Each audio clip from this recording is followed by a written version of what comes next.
নিধি আসার সঙ্গে সঙ্গে জুবেদা ওকে নিয়ে নিজের ঘরে গেলেন। নিধিকে বিছানায় বসে দরজাটা বন্ধ করে দিয়ে তিনি নিধির পাশে বসে গুরুতর ভঙ্গিতে বললেন, নিধি, গহনার মায়ের বিষয়ে তোমায় কিছু জানিয়েছে?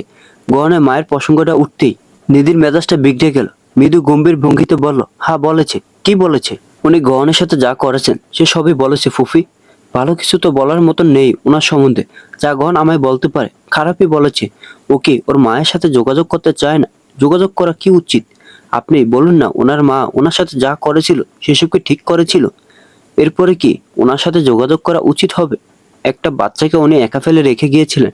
তাহলে এত বছর পর হঠাৎ করে আবার সেই ছেলের প্রতি এত ভালোবাসা তৈরি হওয়ার কি কারণ? জুবাইদা একটা দীর্ঘশ্বাস ছেড়ে বললেন, নিজের ভুলগুলো উপলব্ধি করতে তো আমাদের সবারই সময় লাগে নিধি। গহনের জন্য বিষয়টা খুবই স্পর্শকাতর ও খুবই আবেগী এই বিষয়টা নিয়ে। কিন্তু তুমি একটু বোঝার চেষ্টা করো। আমিও ভাবির প্রতি রেগেছিলাম। আমিও চাইতাম যেন গহন কখনো ওনার সাথে যোগাযোগ না করে। কিন্তু আমি এখন চাই যেন ওদের মা ছেলের মাঝে সম্পর্কটা ঠিক হয়ে যায়। তার অন্যতম কারণ আমার ভাইয়ের দ্বিতীয় স্ত্রী। যদি উনি আমার ছেলেটাকে মন থেকে ভালোবাসতেন তবে আমি এটা চাইতাম না। আমি শুধু চাই গহন যেন মায়ের ভালোবাসা পায়। জুবাইদার কথায় যুক্তি আছে। তবে নিধি এটাও মেনে নিতে পারছে না যে গহনের নিজের মায়ের সাথে আবারও সম্পর্কটা ঠিক করে নেওয়া দরকার। কারণ একবার যে ছেড়ে চলে যেতে পারে সে বারবার ছেড়ে চলে যেতে পারে। আর এবার যদি ফিরে আসার পর আবারও তিনি গহনকে ছেড়ে চলে যান তাহলে গহনের নিজেকে আবার শক্ত করে গড়ে তুলতে অনেকটা সময় লেগে যাবে। হয়তো আর কখনো স্বাভাবিক হতেই পারবে না সে। আপনি চাই বলুন ফুফি। আমিও চাই না যে উনি ওনার নিজের মায়ের সাথে যোগাযোগ করুক। এটা ঠিক গহনের সৎ মা হয়তো ওনার অযত্ন করে, অবহেলা করে। তবে জানেন উনি যখন গহনের যত্ন করে সেগুলোর মধ্যে ছলনা থাকে না। গহনের ওনার প্রতি প্রচুর কৃতজ্ঞতা। উনি যদি সত্যি প্রচন্ড খারাপ হয়ে থাকতেন নিশ্চয়ই গহনের এতটা কৃতজ্ঞতা থাকতো না। কিছু তো উনি ভালো নিশ্চয়ই করেছেন গহনের সাথে। জুবেদা তাচ্ছিল্য গলায় বললেন, গহন বোকা, সেজন্য ওই মহিলার ছলনাগুলো ধরতে পারে না। উনি প্রচন্ড স্বার্থপর নিধি। তুমি এখনো ওনাকে চিনে উঠতে পারোনি। ওনাকে চেনা সম্ভব না। সারা যেমন লেগে যাবে একটা মানুষের, তবুও ওনাকে ঠিক মতো চিনে উঠতে পারবে না।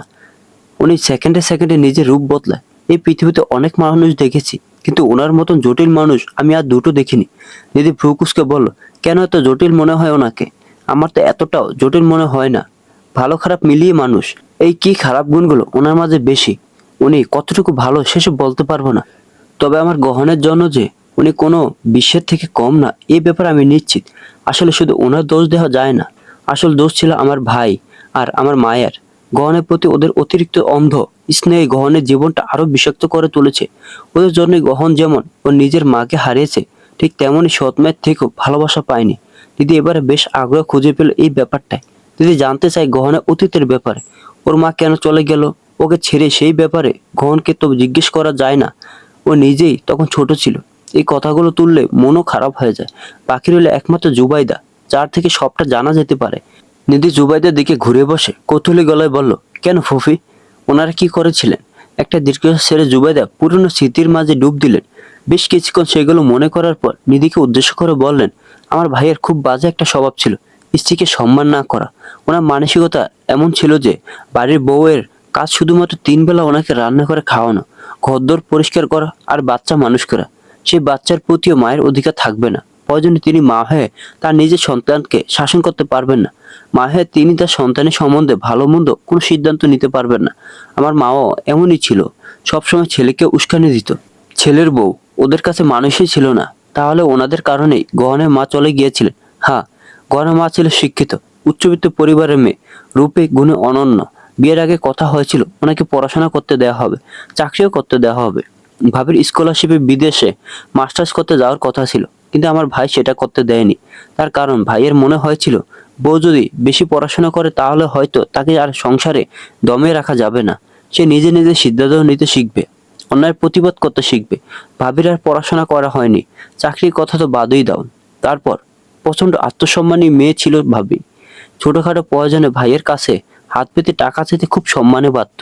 তারও কারণ প্রত্যেকটা বিষয় ভাইকে জবাবদিহি করতে হতো, প্রত্যেকটা পয়সার হিসাব দিতে হতো। এমন না যে ভাইয়ার টাকা দিত না, টাকা দিত, কিন্তু পায়ে পায়ে হিসাব দিতে হতো। 1 টাকা এদিক ওদিক হলে খুব ঝামেলা করতো।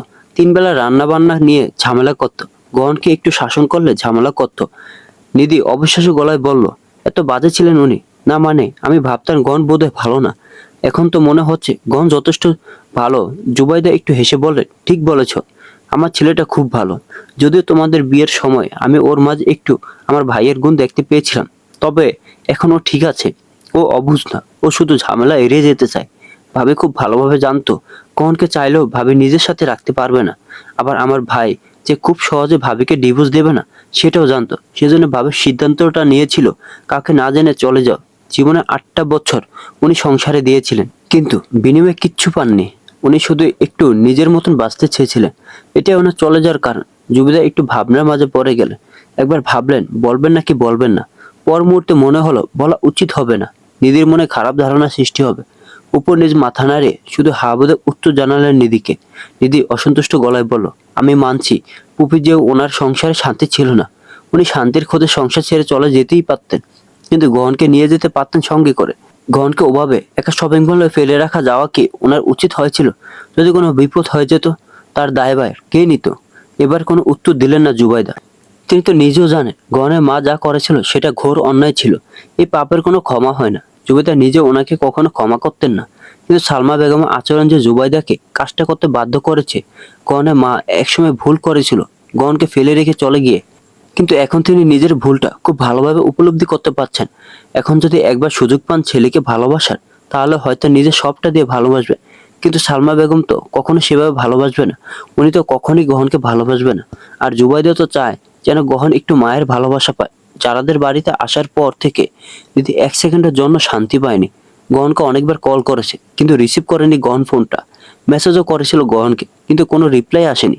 দিদির এসব ভাবনার মাঝে কলিং বেল বেজে উঠল। নিধি তড়িৎ গতিতে উঠে গিয়ে নিচে দরজা খুলে দিল। দরজা খুলে সামনে গহনের মুখটা দেখতে পেল নিধি। কেন যেন গহনকে দেখে নিধি হাসতে পারলো না, খুশি হতে পারলো না। কেননা মনের মাঝে একটা ভয় কাজ করছে। তবে গহন নিধির মুখটা দেখতে খুব সুন্দর করে হাসলো। মুহূর্তের মাঝে নিধির সব দুশ্চিন্তা হাওয়া হয়ে গেল। সব ভয় একেবারে কর্পূরের মতন উবে গেল। গহন হেসেছে ওকে দেখে। তার মানে নিশ্চয় রেগে নেই। আর রেগে থাকলে তো কেউ হাসে না, তাও আবার গহনের মতন মানুষ। তার মানে গহনের মন মেজাজ খুবই ভালো আছে। ভিতরে যেতে দেবে না আমায়। নিধি তখন গভীর ভাবনার মগ্ন ছিল। গহনের প্রশ্নটা শুনে ধ্যান ভাঙল। তাড়াহুড়ো করে দরজার সামনে থেকে সরে দাঁড়িয়ে বলল, হ্যাঁ নিশ্চয়ই, আসতে দেব না কেন? আসুন, আপনারই তো বাড়ি। গহন ভিতরে এলো। নিধি আগে গহনের সাথে একটু আলাদা করে কথা বলার সুযোগ পেল না, কিছু জিজ্ঞাসা করারও সুযোগ পেল না। ঘরের ভেতর ঢুকেই গহন আগে জারার বাবা আফজাল হোসেনের সঙ্গে কথাবার্তায় ব্যস্ত হয়ে পড়ল। তারপর বাকি সবার সাথেও কথা বলল। প্রায় আধা ঘন্টা মতন সবার সাথে কথাবার্তা শেষে অবশেষে নিধি গহনের সাথে একটু একা কথা বলার সুযোগ পেল। গহন একটা রুমে গেল একটু বিশ্রাম নিতে। ওর পিছন পিছন নিধিও গেল। ঘরে এসে গহন বিছানায় গা এলে দিয়েছে সবেমাত্র, অমনি দেখলো নিধি এসেছে। মেয়েটা উসখুস করছে কিছু বলার জন্য। গহন জানে নিধি কি জিজ্ঞেস করতে এসেছে। একটু মাথাটা উঠিয়ে নিধির দিকে তাকিয়ে বলল, দরজা বন্ধ করো। নিধি দরজার দিকে একবার তাকিয়ে গহনের দিকে দৃষ্টি ঘুরিয়ে অবুঝের মতো বলল, দরজা কেন বন্ধ করো? দুজনে একসঙ্গে ঘরে আছি তাই। ও মা, দুজনে একসঙ্গে ঘরে থাকলে দরজা বন্ধ করতে হয়? এটা কোথাকার নিয়ম? গহন কিঞ্চিত বিরক্তিকর গলায় বলল, এটাকে স্বামী স্ত্রীর প্রাইভেসি বলে, যাতে অন্য কেউ এসে বিরক্ত না করতে পারে, সেই জন্য এই ব্যবস্থা। কমন সেন্স নেই তোমার? নিধি মুখ ভেঙচি দরজাটা বন্ধ করতে করতে গহনকে উদ্দেশ্য করে বলল, না নেই, থাকবে কি করে? এই প্রথম বিয়ে করেছি। আগে তো আমি আর বিয়ে করিনি যে বুঝবো দরজা বন্ধ করলে স্বামী স্ত্রী প্রাইভেসি হয়ে যায়। দরজাটা বন্ধ করে নিধি বিছানায় শুয়ে থাকা গহনের দিকে এগিয়ে গিয়ে একটু আমতা করে বলল, আপনার মায়ের সাথে কথা হয়েছে? গহন উত্তরে বলল, হ্যাঁ হয়েছে। শুনলাম শম্পা নাকি এসেছে। হ্যাঁ এসেছে তো। আমি যে শান্তিতে ছিলাম কয়েকটা দিন, আমার শান্তি তো সহ্য হবে না ওনাদের। যাই হোক, কিছু বলেনি আপনার মা? বলার মতন কিছু করেছো নাকি? নিধি কপাল কুঁচকে বলল, মানে কি বলতে চাইছেন? আমি সবসময় অভিযোগ করার মতন কাজ করি? আমি কখন সেটা বললাম? তুমি জিজ্ঞেস করলে কিছু বলেছে কিনা, তাই আমি তোমাকে পাল্টা জিজ্ঞেস করলাম বলার মতন তুমি কিছু করেছো কিনা। নিধি একটু রাগী স্বরে বলল, করেছি তো, অনেক কিছু করেছি। আপনার মায়ের অনুমতি ছাড়া নিঃশ্বাস নিচ্ছি, এটা কি কম বড় অপরাধ? এতদিন পর আপনার কোন বাড়িতে ফিরলো, সেই আনন্দে আমি লাফালাফি না করে এই বাড়িতে চলে এলাম, এটা কি কম বড় অপরাধ? গহন একটু হেসে উঠে বলল, আরেকটা অপরাধ আছে। বাড়িতে আমার বোন আর বোনের জামাই এসেছে, তাদেরকে তুমি বাসি খাবার খাওয়ানোর ব্যবস্থা করেছো, এটা কি কম বড় অপরাধ নাকি? বাড়িতে গেলে তো তোমার খাওয়া দাওয়া বন্ধ হয়ে যাবে। এই মেয়ে, তুমি না সংসার করতে এসেছিলে? এখন তো দেখছি সংসারে অশান্তি ছাড়া কিছুই করতে পারে না। তোমাকে দিয়ে সংসার হবে না বোধহয়। যাই হোক, বাড়ি গিয়ে আমার মায়ের কাছে ক্ষমা চেয়ে নিও। সম্ভবত তো মনে হয় চলে গেছে এতক্ষণ। কল করে ওর কাছে ক্ষমা চেয়ে নিও। সেই সাথে বলো যেন আবার তাড়াতাড়ি বাড়িতে আসে, কেমন? গন কথাগুলো বলে একে একে হাসলো। নিধি খুব ভালোভাবে বুঝলো গন মজার ইচ্ছে। বেশ জোরে গহনের পেটে একটা কিল বসালো। হাসি থেমে গেল গহনের। ব্যথায় মৃদু আর্তনাদ করে উঠে বলল, ইস, মারছো কেন? পেটে এমনিতেই আমার অনেক সমস্যা। মা বোনকে তো এইভাবে খোঁচাতে পারেন না। বউকে তো ঠিকই খোঁচেন। বউ আমার যতটা আপন, বাকিরা তো ততটা আপন না। যদি ব্যঙ্গাত্মক গলায় বলল, তাই নাকি? বউ বেশি আপন, অথচ মায়ের বেলায় অন্ধ হয়ে যান। আর বউয়ের দোষ ত্রুটিগুলো অনুবীক্ষণ যন্ত্র দিয়ে খুঁজে খুঁজে বের করেন। পুরুষ মানুষের কাছে বউ শুধু আপন হয় রাতে, এছাড়া ওরা বউকে চেনে না। কথাটা বলে নিধি মুখ ঝামটি মেরে উঠে যেতে ধরলে গহন ওর হাত ধরে একটা হ্যাঁচকা টান দিল। নিধি হুমড়ি খেয়ে গহনের বুকের উপর এসে পড়ল। থতমত খেলো নিধি। দেখলো গহনের খুবই কাছাকাছি চলে এসেছে। গহনের ঠোঁটের খুবই কাছাকাছি নিধির ঠোঁট। গহনের চোখের কাছাকাছি নিধির চোখ। গহনের তপ্ত নিঃশ্বাস নিধি অনুভব করতে পারছে। নিধির তপ্ত নিঃশ্বাস গহনের মুখের উপর আসছে পড়ছে। গহনের হাত দুটো নিধির কোমরে রাখা, আর নিজের হাত গহনের দুই কাঁধে। ব্যাপারটা কেমন যেন হয়ে গেল না? একটু বেশি কাছাকাছি চলে এলো না হঠাৎ করে দুজনে? নিধি গহনের থেকে ছাড়া পাওয়ার জন্য একটু মোছামুছি করে উঠে বলল, আপনার আবার কি হলো? এখনো রাত হয়নি তো? গহন একবার দেয়াল ঘড়িতে সময় দেখে নিয়ে বলল, রাত 10টা বাজে। এখনো সময় হয়নি? ছি, আমি না হয় এমনি কথাগুলো বলেছিলাম, তাই বলে আপনি সত্যি অমন হয়ে গেলেন? সেটা তো তুমি বলতে পারবে। আমি কেমন? আমার তোমাকে কখন প্রয়োজন পড়েছে সেটা তুমি খুব ভালো করে জানো নিধি। শুধু কি রাতে আমার তোমায় প্রয়োজন হয়েছে? এখন অবধি কি আমাদের মাঝে তেমন কিছু হয়েছে? আমার সব সময় তোমাকে প্রয়োজন। নিধি একটু তাড়াহুড়ো গলায় বলল, আচ্ছা ঠিক আছে, বুঝেছি, সব বুঝেছি। এবার আমাকে ছাড়ুন। কেউ যদি এসে এই অবস্থায় দেখে আমাদের কি হবে বলুন তো? মান সম্মান থাকবে? আমি আর কাউকে মুখ দেখাতে পারবো? লজ্জায় কি আমি মরে যাব না? গহন নিধিকে আশ্বস্ত করে বলল, কেউ আসবে না। এই বাড়িতে সবার ম্যানার্স আছে। দরজা বন্ধ দেখে নক না করে সোজা চলে আসবে, এতটা অভদ্র কেউ না।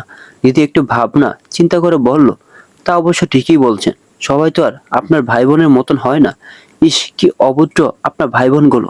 বিশ্বাস করুন, আমি ওদেরকে সহ্য করতে পারি না। আমার খুব বিরক্ত লাগে। একটু যে মন খুলে এই কথাগুলো বলবো তেমন কাউকেও পাই না। আর কাকেই বা বলবো? আমার তো স্বামীও ভালো না যে তার সাথে একটু মন খুলে দুটো দুঃখের কথা বলবো। কি কপাল আমার! গহন অবাক না হয়ে পারলো না। এত কিছু বলল, অথচ গহন একটা টু শব্দ অব্দি করলো না। তারপর এই মেয়েটা বলে ওর নাকি স্বামী ভালো না। স্বামী ভালো হলে মন খুলে দুঃখের কথা বলতো। আর কত ভালো হতে বলছে এই মেয়েটা গহনকে। গহন সেই প্রশ্নটাই করতে চাইল নিধিকে, তবে নিধি ওকে সেই সুযোগ না দিয়ে একটু গুরুতর ভঙ্গিতে বলল, দাঁড়ান দাঁড়ান, একটা গুরুত্বপূর্ণ কথা মনে পড়েছে আমার। গহন নিজেও গুরুতর ভঙ্গিতে বলল, কি হয়েছে? আচ্ছা, আপনি আপনার ভাই আর ভাইয়ের বউয়ের মাঝে সম্পর্ক সম্বন্ধে কিছু জানেন? আপনার ভাই কি ব্যবহার করে তার বউয়ের সাথে সেসব জানেন? উনি হাত তুলে ওনার বউয়ের গায়ে, তাও যেখানে ওনার স্ত্রী শরীরের এই অবস্থা। আপনার কি মনে হয় না এই নিয়ে কিছু করা উচিত? অন্তত আপনার ভাই দু চারটে থাপ্পড় ডিজার্ভ করেই। গহনের অভিব্যক্তিটা কিঞ্চিত বদলালো। নিধিকে জড়ে ধরে থাকা হাত দুটো শিথিল হলো। একটু ছাড়া পেয়ে নিধি তড়িৎ গতিতে উঠে শাড়িটা ঠিকঠাক করে নিয়ে বসলো। গহনে উঠে বসলো। কিছুক্ষণ চুপ থাকার পর গম্ভীর গলায় গহন নিধিকে উদ্দেশ্য করে বলল, ওদের সম্পর্ক ওদেরকে বুঝে নিতে দাও। এর মাঝে আমাদের কথা বলে ঠিক হবে না। নিধি রুষ্ট গলায় বলল, তাই বলে এভাবে চুপ থাকবেন? আপনি তো ওনার বড় ভাই। ওনাকে শাসন করার পূর্ণ অধিকার আছে আপনার। অধিকার থাকলে যে সবসময় খাটানো যায় তেমনটা না। আর তার থেকে বড় কথা, আমি কারো ব্যক্তিগত বিষয়ে হস্তক্ষেপ করতে চাই না নিধি। আর আমি চাই না তুমিও এই নিয়ে কোনো কথা বলো। আমাকে বলেছ, কিন্তু ওদেরকে এই বিষয়ে কিছু বলবে না। নিধি অসহায় গলায় বল, তাই বলে কিছুই বলবো না? গহন একটা লম্বা শ্বাস টেনে নিধিকে বোঝানোর ভঙ্গিতে বলল, আমাদের সম্পর্কের মাঝে যদি তৃতীয় কেউ প্রবেশ করে তোমার সেটা ভালো লাগবে? আমাদের মাঝে কোনো ঝামেলা তৈরি হলে সেটা যদি অন্য কেউ এসে সমাধান করে দিতে চায়, তোমার কি ভালো লাগবে? নিশ্চয়ই লাগবে না। সেই ক্ষেত্রে সম্পর্কে দূরত্ব আরো বেশি তৈরি হয়। ওদের স্বামী স্ত্রীর মাঝে তৈরি হওয়ার সমস্যা ওদেরকে মেটাতে দাও। ধরো তুমি আজ একজনের পক্ষ হয়ে অন্যজনকে দুটো কথা শোনালে, দুদিন পর দেখবে তারা দুজন ঠিকই মিলে গেছে। আর তুমি তখন দুজনের কাছেই অপ্রিয় হয়ে থাকবে। কি দরকার অন্যের মনে নিজের জন্য ঘৃণা তৈরি করা? নিধি একটু একটু বুঝলো গহনের কথা। ঠিক আছে বলে মেনেও নিল গহনের কথাটা। গহন যখন বলেছে এ নিয়ে কিছু না বলতে, তাহলে নিধি বলবে না। জুবেদা বেশ অনেকক্ষণ থেকে উসকুস করছেন গহনের সাথে ওর মাকে নিয়ে কিছু কথা বলবেন বলে, তবে কেন যেন ঠিক বলে উঠতে পারছেন না। গহনদের যখন চলে যাওয়ার সময় হলো তখন তিনি আর চুপ থাকতে পারলেন না। নিচে নেমে নিধি তখন যারা আর জান্নাতের সাথে টুকটাক কথা বলছে। এই ফাঁকে জুবাইদা গহনকে নিয়ে সেখান থেকে একটু সরে এলে। কিছু বলবে ফুফি? তুই জানিস আমি কি বলতে চাইছি? কারণ সত্যি বুঝতে পারছে এখন জুবাইদা ওকে কি বলতে চাইছে। তাই ব্যাপারটাকে আর জটিল করার ইচ্ছে হলো না। বুঝতে পারছি কি বলতে চাইছো, তবে এই ব্যাপারটা নিয়ে কি সত্যি এখনো বলার মতন কিছু বাকি আছে ফুফি?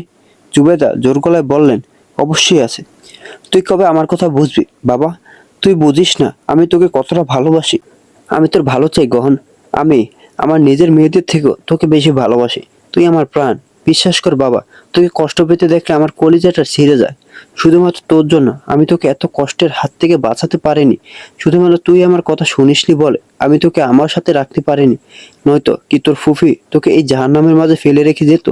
বিদেশ গেলি পড়াশোনা করতে, আমার কাছে একেবারে থেকে গেলে পারতি না? আমি কি তোর যত্ন করতাম না? তোর মায়ের থেকে তোকে কম ভালোবাসতাম আমি? গন জুবাইদাকে আলতো হাতে জড়ে ধরে বলল, কে বলেছে তুমি আমাকে আমার মায়ের থেকে কম ভালোবাসতে? আমি তো জানি তুমি আমাকে আমার মায়ের থেকেও বেশি ভালোবাসতে, এখনো বাসো। আমি জানি তুমি আমার সব থেকে বেশি ভালোবাসো, কিন্তু আমি দায়িত্বের কাছে আটকে গেছি ফুফি। আমি কৃতজ্ঞতার কাছে আটকে গেছি। আমার বাবাকে দেওয়া কথার কাছে আটকে গেছি আমি। আমার বাবা ভরসা করে আমায় যে দায়িত্ব দিয়ে গেছে, সেই দায়িত্ব থেকে আমি পিছপা কি করে হই? জুবেদার গাল বেয়ে জল গড়িয়ে পড়ল। তিনি সেটা মুছে নিয়ে গহনের মাথায় হাত বলে দিয়ে বললেন, তোকে আমি তোর দায়িত্ব থেকে পিছপা হতে বলছি না। পালন কর তোর দায়িত্ব। ওদেরকে যত টাকা ইচ্ছে দে, ওদের সাথে ভালো ব্যবহার করবি তো ঠিক আছে, সেটাও কর, কিন্তু ওদের সঙ্গে থাকতে হবে কেন? গহন একটু ভাবনার জগতে ডুব দিয়ে আনমনে বলে উঠল, তুমি জানো না মা আমাকে ছাড়া থাকতে পারে না, অসুস্থ হয়ে যায়। তোমার মনে নেই আমাকে 1 মাসের জন্য মা নিজে হোস্টেলে পাঠিয়ে আবার আমাকে ছাড়া থাকতে না পারে নিজে বাড়ি ফিরিয়ে এনেছিল। অসুস্থ হয়ে পড়েছিল আমাকে ছাড়া মা। সেই মাকে ছেড়ে আমি কি করে থাকি? সালমা বেগমের কথা উঠতে জুবাইদার মাথাটা গরম হয়ে গেল। নিজেকে গহনের থেকে ছাড়িয়ে রাগান্বিত গলায় বলল, ওই সব কিছু তোর মায়ের নাটক। এতই যদি তোর প্রতি ভালোবাসা থেকে থাকতো তাহলে তোকে এত কষ্ট দিতে পারতেন উনি? উনি তোকে পছন্দ করে না গহন, উনি তোকে হিংসা করে। আর কবে বুঝবি তুই এইসব? গণ আলতো হেসে জুবাইরার কথায় অসম্মতি জানিয়ে বলল, না ফুফি, মা আমায় হিংসে করে না, বরং মা আমাকে নিজের দুর্ভাগ্যের কারণ হিসেবে দায়ী করে। তুমি ভাবো তো আমার উপরে কি কম বড় একটা বোঝা যে আমি একজন মানুষের দুর্ভাগ্যের কারণ? আমি তার সারাটা জীবন নষ্টের কারণ। একজন মেয়ে শুধুমাত্র আমার জন্য তার স্বামী শ্বশুরবাড়ি কোথাও একটু ভালোবাসা পায়নি, একটুও সম্মান পায়নি। তার কি আমার উপরে রাগ থাকাটা স্বাভাবিক নয়? এত কিছুর পরও তিনি তো আমায় ভালোবেসেছেন। মাঝে মাঝে যে দুর্ব্যবহার উনি আমার সাথে করেছেন সেগুলো কি অযৌক্তিক ছিল? তুমি মন থেকে উত্তরটা দাও। ওনার আচরণগুলো কি স্বাভাবিক ছিল না? জুবেদার চোখের জল মুছে অন্যদিকে দৃষ্টি ঘুরিয়ে নিয়ে বললেন, আমি বলছি না ওনার সাথে যা হয়েছে সেগুলো ঠিক হয়েছে। আমি নিজেও আমার মা ভাইয়ের বিরুদ্ধে ছিলাম, কিন্তু উনি তোর সাথে যেগুলো করেছেন সেগুলো কি ঠিক ছিল? কারণ জুবাইদার মুখটা আবারও নিজের দিকে ঘুরিয়ে বললেন, উনি অনেক কম দুর্ব্যবহার করেছেন আমার সাথে, শুধুমাত্র আমার জন্য তার গায়ে হাত তোলা হতো।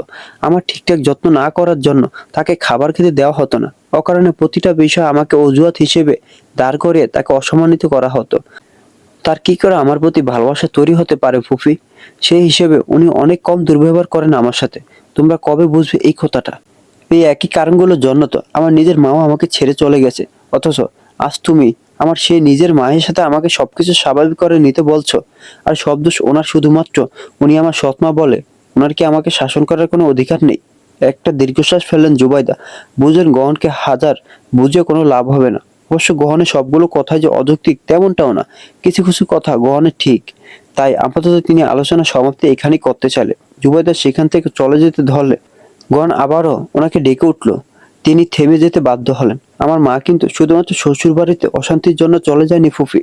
তার পেছনে আসল কি কারণ ছিল সেটা তুমিও খুব ভালো করে জানো। আর আমি একটা কথায় খুব বিশ্বাসী, জানো তো, যে একবার ছেড়ে যেতে পারে সে আর কখনো শক্ত করে আঁকড়ে ধরতেই পারে না। এবারও কোনো উত্তর দিতে পারলেন না জুবাইদা। হঠাৎ করে ওনার মনে হলো উনি কি গহনের সাথে অন্যায় করছেন? গহনে ভালো ভাবতে গিয়ে কি ভুল করছেন? যারাদের বাড়িতে তো দারুণ সময় কাটিয়েছে নিধি। গহনকে নিয়ে যদিও একটু চিন্তায় ছিল, তবে সেই চিন্তাটুকু কেটে গেছিল। তবে বাড়ি এসে টুপ করে মনটা খারাপ হয়ে গেল। শম্পা যায়নি।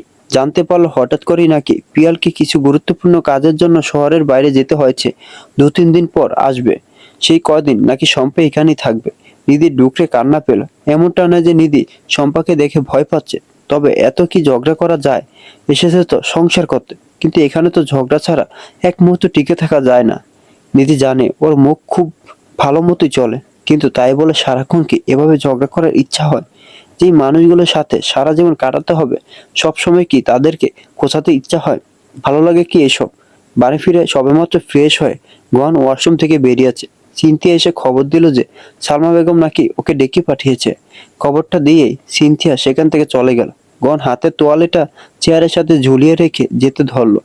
অমনি নিধি এক প্রকার দৌড়ে ওর সামনে এসে দাঁড়িয়ে বলল, দাঁড়ান, আমার দুটো কথা শুনে যান, এসে কথা বলি। না না, ততক্ষণে দেরি হয়ে যাবে। আচ্ছা বেশ, বলো, একটু তাড়াতাড়ি বল। নিধি কয়েক সেকেন্ড সময় নিয়ে মনে মনে আগে কথাগুলো ঠিকঠাক ভাবে সাজালো। কেননা নিধি জানে কথা বড় করা যাবে না, তাহলে গহন বিরক্ত হয়ে যাবে। ছোট করে গুছিয়ে কথাগুলো বলতে হবে। কথাগুলো গোছানো শেষে গহনের দিকে তাকিয়ে বলল, যারা আপুর সঙ্গে যাওয়ার আগে আমি তৈরি হয়ে এসে আপনার মাকে যাওয়ার কথাটা জানাতেই যেতে ধরেছিলাম, কিন্তু তার আগে উনি সেখানে চলে আসেন। তারপরে আমি আর ওনাকে জানাতে পারিনি। উনি এই কথাটাকে অনেক বেশি গুরুত্ব দিয়ে ফেলেছেন। উনি ভেবেছেন আমি হয়তো ওনার থেকে অনুমতি না নিয়ে চলে যেতাম। এখন এই বিষয়টাকে আমার বেয়াদবি ভেবে উনি আপনার মাথা গরম করতেই পারেন। আপনি গরম হবেন কিনা সেটা আমি নিশ্চিতভাবে বলতে পারছি না। আমি কি তোমার থেকে এত কিছু জানতে চেয়েছি? আপনি হয়তো জানতে চাননি, কিন্তু আমার মনে হলো আপনাকে জানার প্রয়োজন। যতই হোক, আপনি আবার মায়ের অন্ধভক্ত ছেলে। কখন আপনার ব্রেন কোন দিক দিয়ে ঘুরে যাবে আমি তো বুঝে উঠতে পারবো না। আর আপনার মায়ের আর কোনো গুণ থাকুক বা না থাকুক, বস্করের গুণ খুব ভালো আছে। খারাপ ভাববেন না আমায়, যেটা সত্যি সেটাই বললাম। এখন আসতে পারে। কখন চুপচাপ মাথা নাড়িয়ে চলে যেতে ধরলে নিধি আবার ওর পথ রোধ করে বলল, আরেকটা কথা, আপনার আদরে বোন এসেছে। আমি জানি আপনার মায়ের মাথাটা আরো বেশি ঘুরিয়ে তুলেছে। যদি আপনাকে কোনো কথা শোনায় তার ঠিকঠাক উত্তর দেবে। আর যদি আপনার মনে হয় আপনি একা পেরে উঠবেন না, আমাকে ডাকবেন, আমি দেখে নেব। আমি যাওয়ার পর কে কি বলে আপনাকে সেটা আমি দেখে নেব। আর ওদেরকে দেখে ভয় পাওয়ার কিছু নেই। আপনার বউ যথেষ্ট ভালো ঝগড়া জানে। নিধির কথাগুলো শুনে গহন একটু হেসে নিধির গালে আলতো করে নিজের হাত রেখে বলল, এত ঝগড়া জানতে হবে না তোমাকে। তুমি অনেক মিষ্টি একটা মেয়ে, মিষ্টি ব্যবহার করতে শেখো। এত কঠোরতা তোমার সাথে মানানসই না। তুমি বরং শুধু ভালোবাসতে শেখো সবাইকে। সবাইকে ভালোবাসতে পারবে না, এত ভালোবাসা নেই আমার মাঝে। যদি সবাইকে ভালোবাসা দিই তাহলে আমার মধ্যে থাকা ভালোবাসা শেষ হয়ে যাবে। শেষে আপনি একটা বড় গোল্লা পাবেন। এখন যান, নয়তো আপনি দেরিতে যাওয়ার শোকে আপনার মায়ের আবার শ্বাসকষ্ট উঠে যেতে পারে। হয়তো ভাববে আমি আটকে রেখেছি। গহন হাসতে হাসতেই সালমা বেগমের ঘরে চলে গেল। নিধি একবার ভাবলো লুকিয়ে লুকিয়ে ওদের কথা শুনবে কিনা। নিধির একটু হলো এখন গহনের উপর বিশ্বাস আছে যে সালমা বেগম কিংবা ওর বোনেরা কেউ নিধির কথা গহনের কাছে বলে শান্তি পাবে না। কারণ ওদেরকে সেই সুযোগ দেবও না। আর বলে ফেললো হয়তো গহন উল্টো কথা শুনিয়ে দেবে। কিন্তু ওরা যদি গহনকে কথা শোনায় তাহলে তো গহন কিছু বলতে পারবে না। ছেলেটা নিজের হয়ে কথা বলতেই পারে না।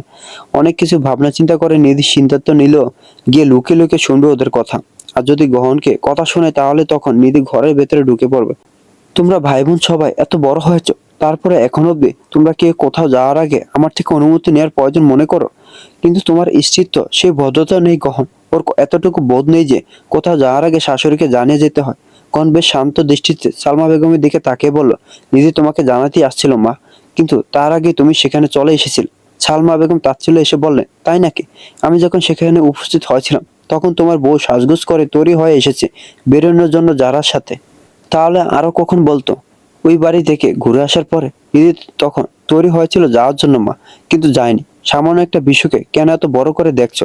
আর তাছাড়া যারাকে আমি পাঠিয়েছিলাম নিধিকে নিয়ে যাওয়ার জন্য, আমরা তোমার ছেলে মেয়ে, এই জন্য আমাদের তোমার কাছে দায়বদ্ধতা আছে। নিধি আমার স্ত্রী, ও দায়বদ্ধতা শুধুমাত্র আমার কাছে।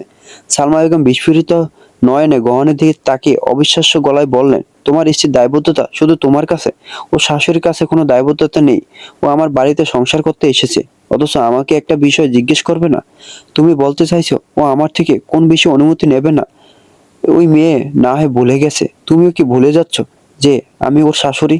গহন এবারও শান্ত গলায় বলল, নিধি ওর নিজের বাড়িতে সংসার করতে এসেছে মা। শুধুমাত্র তুমি ওর শাশুড়ি এজন্য তোমার কাছে সবসময় দায়বদ্ধ থাকবে এটা হয় না। তাহলে আমারও তো আমার শাশুড়ির প্রতি দায়বদ্ধতা থাকার কথা। তাহলে কি আমারও উচিত প্রতিটা বিষয়ে আমার শাশুড়ি থেকে অনুমতি নেওয়া? ছোট ছোট বিষয়গুলো এত ধরো না মা। নিধি অনেক বড় বড় বিষয় ছেড়ে দেয়। তুমি তো বলো সংসারে সবাইকে মিলেমিশে থাকতে হয়, সবাইকে ত্যাগ করেই থাকতে হয়। আর কি বলবো মা বলো? তুমি বিচক্ষণ মানুষ, আমার থেকে জ্ঞান বুদ্ধি তোমার অনেক বেশি। সংসার সম্পর্কে তোমার জ্ঞান বুদ্ধি অনেক বেশি। বাকিটা তুমিই বোঝো।